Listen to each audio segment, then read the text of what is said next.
కూలగొట్టుడు బుర్రున్నాడు చేయడు. రేవంత్కు కట్టివ్వడం చేతగాక కూలగొడుతున్నాడు. 50 ఏళ్ల నుండి ఉన్న ఇండ్లను ఎట్లా కూలగొడతారు? మీకు అండగా నేనున్నా, సుప్రీంకోర్టుకైనా వెళ్తా. సూర్యాపేటలో కూల్చివేతలపై మాజీ మంత్రి జగదీశ్వర్ రెడ్డి మొత్తం కరోనా చుట్టుకపోయింది హైడ్రా. ఇప్పుడు మొత్తం తెలంగాణ వ్యాప్తంగా కరోనా చుట్టుకపోయింది. ఎటు చూసినా బుల్డోజర్లే, ఏ డిస్టిక్లో చూసినా బుల్డోజర్లే. బుల్డోజర్లతో భయంగా బతుకుతాను.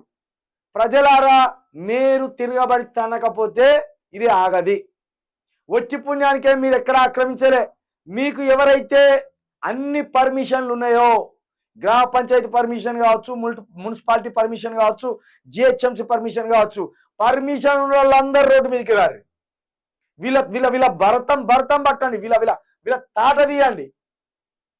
ఇప్పుడు ఎక్కడ నల్గొండకు పోయింది హైడ్రా, ఆదిలాబాద్కు పోయింది హైడ్రా, వరంగల్ కూడా పోయింది హైడ్రా. ఏంది ప్రపంచం మొత్తం కరోనాతోటి బిక్కుమన్నట్టు హైడ్రా అనగానే తెలంగాణలో గజ వనకవలసిన పరిస్థితి వచ్చింది. ప్రజలకు పర్మిషన్లు ఇచ్చింది మీరే, కూలగొట్టేది మీరేనా? ఇగో సుప్రీంకోర్టుకైనా వెళ్తారని జగదీశ్వర్ రెడ్డి గారు అంటున్నారు. సూర్యాపేట ప్రజలను కడుపులో పెట్టి సాధకుండా మీరు భయపడకండి అని అంటున్నారు. అంటే ఇప్పుడు హైదరాబాద్ ప్రజలు ఒక్కరు కన్నీళ్లు పెడితే ఈయనకు సరిపోలే, మొత్తం రాష్ట్రం మొత్తం వల్లకాడులాగా కన్నీళ్లు పెట్టాలి. శ్మశాన వాటికలో కూర్చొని ఏడ్చినట్టు ఈ తెలంగాణ మొత్తం శ్మశానం అయితే ఈ ప్రజలంతా బాధితులై ఏడవాలి. ఇంతేనా? అసలు స్పైడర్ సినిమాలో వాడు ఉంటాడు కదా, ఎస్జే సూర్య గారు, వానికి ప్రాణాలు పోతా అంటే సంగీతం వాయించినట్టు అంత సంతోషం అవుతా ఉంటుంది. ఒక ప్రాణం పోయిందంటే మనకి ఎంత సంతోషం అవుతుంది అంటే అంత సంతోషం అవుతుంది. అదొక రకమైన ఉన్మాదం.